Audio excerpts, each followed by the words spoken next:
तो सबसे पहले आपने पढ़ा था cash book, single column cash book, जिसके अंदर सिर्फ ओनली कैश ट्रांजैक्शन के बारे में बात की थी।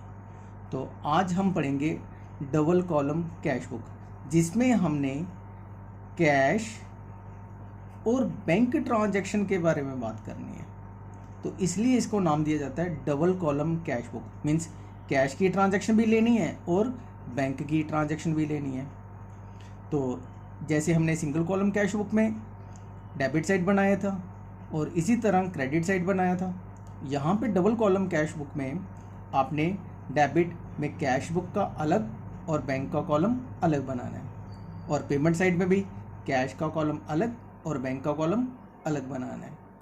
तो जो सबसे इम्पोर्टेंट बात है वो यहाँ पे एक ट्रांजैक्शन के बारे में बात करते हैं, वो है कॉन्ट्रा ट्रांजैक्शंस। कॉन्ट्रा एंट्री होती क्या है, सबसे पहले ये जानना है। कॉन्ट्रा एंट्री क्या है कि जिसके अंदर कैश की ट्रांजैक्शन और बैंक की ट्रांजैक्शन दोनों के बारे में बात की जाए। मीन्स कैश और बैंक के बारे में बात की जाती है। जैसे एक तरफ से कैश डिक्रीज कर रही है और दूसरी तरफ बैंक इंक्रीज कर रहा है, तो ये क्या हमारी कॉन्ट्रा एंट्री है। कैसे पता चलेगा कि ये कॉन्ट्रा एंट्री है? जैसे कैश डिपॉजिटेड इनटू बैंक ₹10,000। इसका मीनिंग क्या हुआ कि कैश हमने बैंक में डिपॉजिट की, दैट मीन्स कि कैश क्या होगी, डिक्रीज होगी, लेकिन बैंक में क्या हो गया, इंक्रीज। तो हम इसको क्या बोलते हैं, कॉन्ट्रा एंट्री। जब कॉन्ट्रा एंट्री आ जाए तो यहाँ पे सी लिखा जाता है। अब ये कॉन्ट्रा एंट्री कैसे पास करनी है, इसके बारे में एक एग्जांपल सॉल्व करेंगे। उसमें बताया जाएगा कि कॉन्ट्रा एंट्री को कैसे पास करना है। दूसरी, यहाँ पे भी जो क्रेडिट की ट्रांजैक्शंस हैं वो आपने नहीं लेनी है। यहाँ पे क्रेडिट की ट्रांजैक्शन नहीं लेनी है। सिर्फ कौन सी ट्रांजैक्शन लेनी है, जो कैश और बैंक के रिलेटेड होंगी, जो कैश और बैंक की ट्रांजैक्शन होंगी। जैसे सबसे पहले यहाँ पे क्या दिया है, cash in hand 20,000, cash at bank 70,000। That means क्या हो गया, ये ओपनिंग बैलेंस दी है।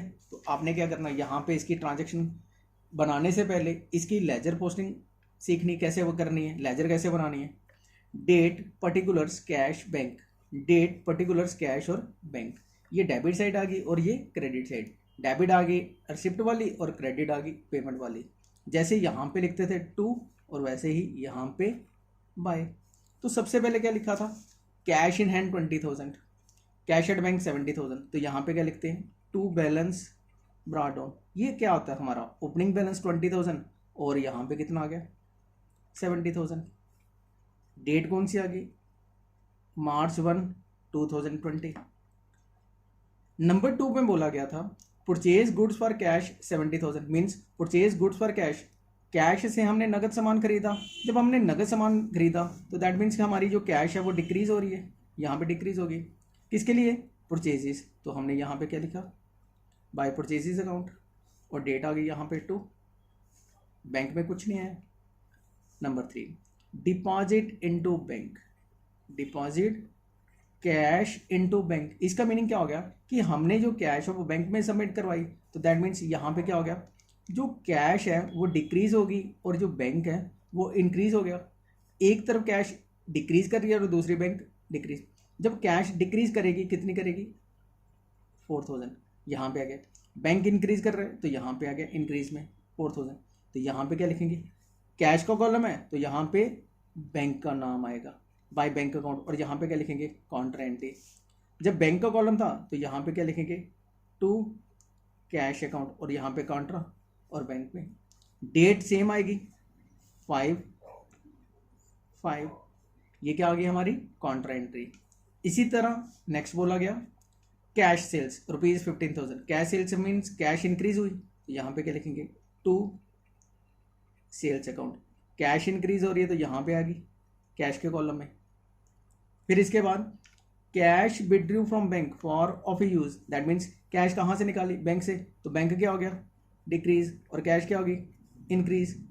इंक्रीज हो रही है तो यहाँ पे कितनी हो रही है, 5,000।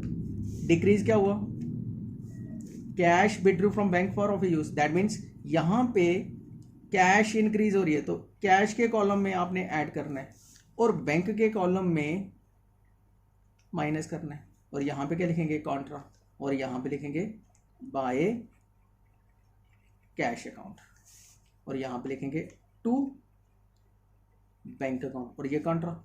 इस चीज़ का ध्यान रखना है, बैंक से पैसे निकल रहे हैं तो माइनस में, कैश में आ रहे हैं तो प्लस में, तो इसको हम क्या बोलते हैं, कॉन्ट्रा एंट्री।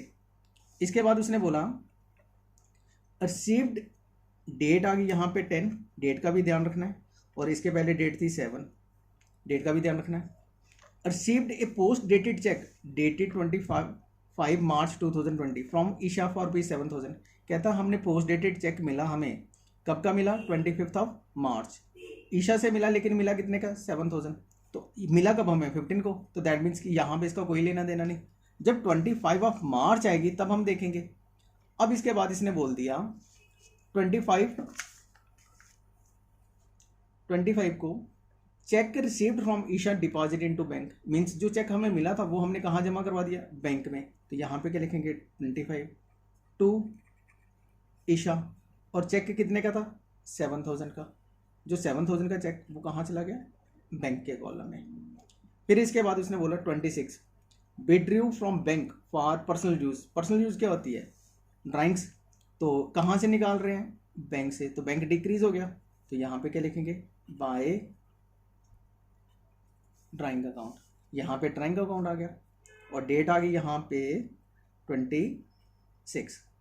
अब इसके बाद उसने बोला 28 को sold goods to Ashok rupees 10,000 and received cash.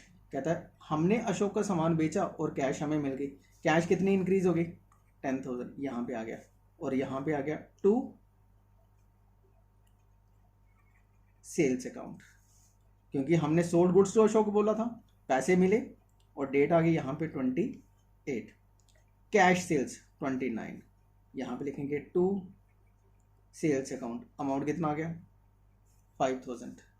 अब इसके बाद purchase goods from Kiran and paid by cheque, हमने किरण से सामान खरीदा और पेमेंट कैसे की हमने, बाय, यहाँ पे क्या लिखेंगे, परचेज अकाउंट, पेमेंट हमने चेक से की तो बैंक से निकलेंगे।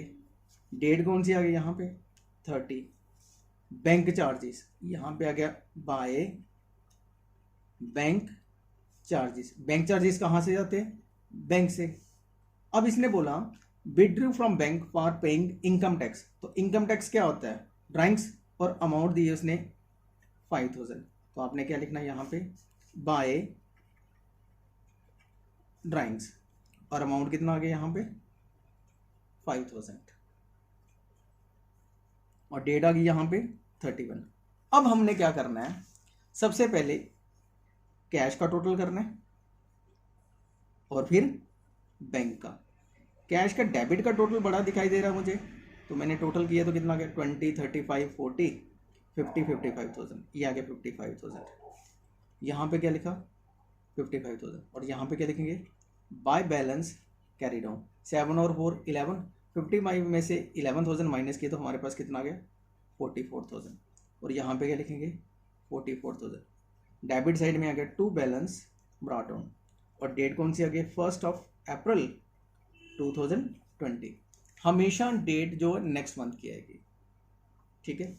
इसी तरह बैंक का 74,81,000, और यहाँ पे कितना आ गया, 81,000।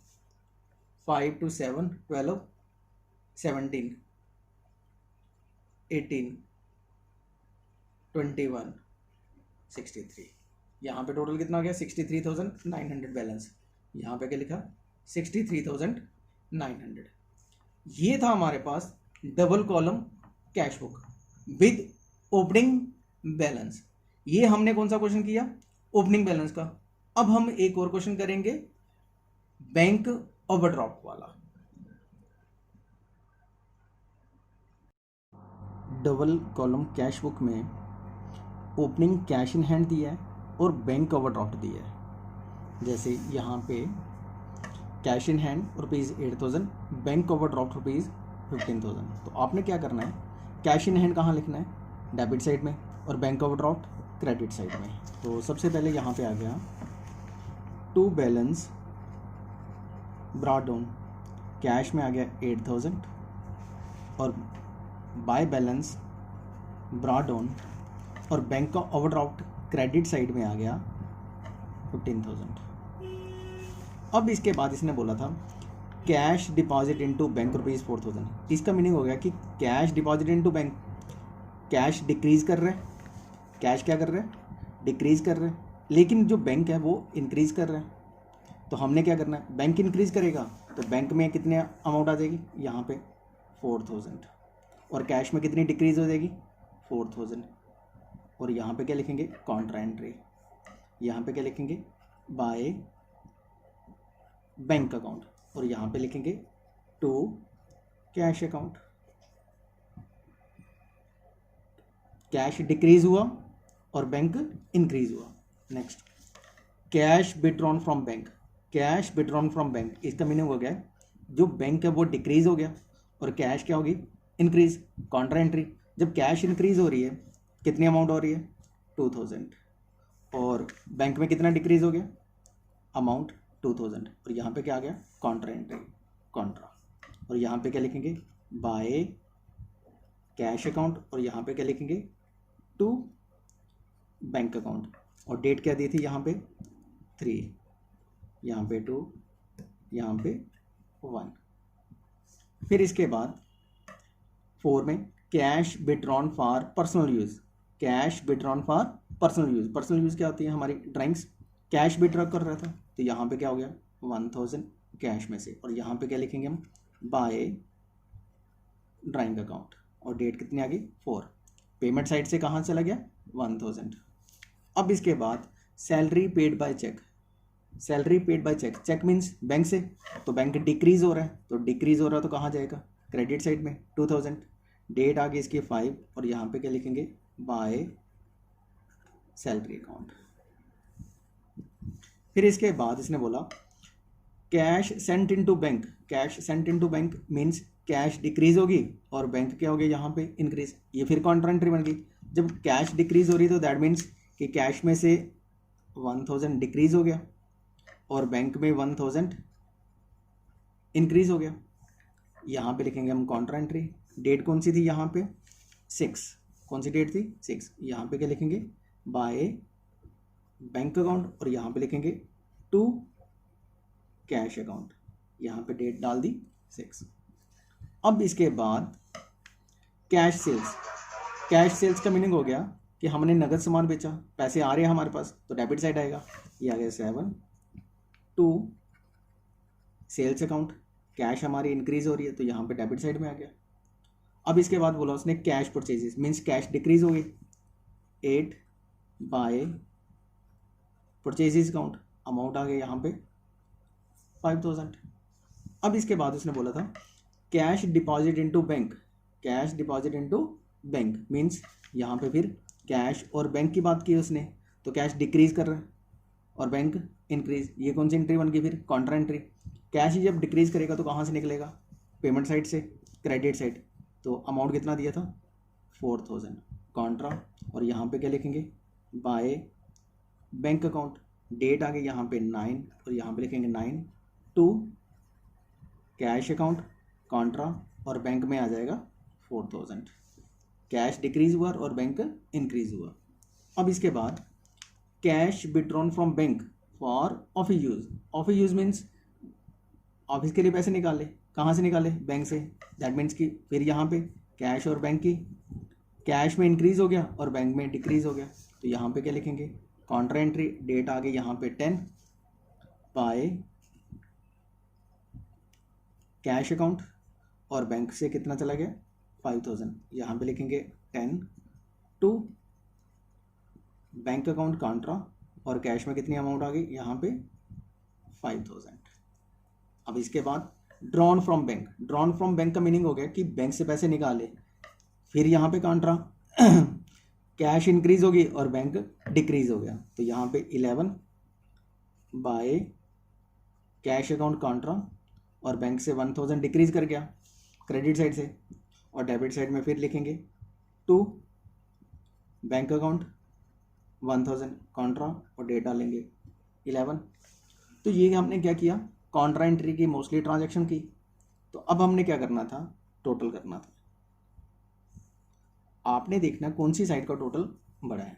तो सबसे पहले आ गया यहाँ पे डेबिट साइड कैश बुक का 8 to 10 30 35 36,000, यहाँ पे लिखा 36,000, यही टोटल यहाँ पे लिख दिया। बाय बैलेंस कैरी डाउन 4 5 6 11 15, तो यहाँ पे कितना आ गया 21,000। और ये आ गया टू बैलेंस ब्रॉट डाउन। ये किसका बनाया हमने, कैश अकाउंट का। अब कैश के बाद हमने बनाना है बैंक का। बैंक में ओवरड्राफ्ट था 15,000 17 19 24 और 25,000, तो यहाँ पे लिखा 25,000, क्योंकि क्रेडिट साइड का टोटल ज़्यादा आ रहा है तो यहाँ पे क्या लिखा 25,000। यहाँ पे लिखेंगे टू बैलेंस कैरी डाउन 4 और 1 5 और 4 9। डेबिट साइड का टोटल कम था 9, 25 में से 9 निकाला तो ये आ गया 16,000। और यहाँ पे दूसरी साइड आ गया by balance brought down, bank का कौन सी साइड आ गया, क्रेडिट साइड में। तो ये था हमारे पास double column cash book with contra entry, और इसमें हमने मोस्टली कॉन्ट्रा एंट्री की ट्रांजैक्शन पास आउट की है।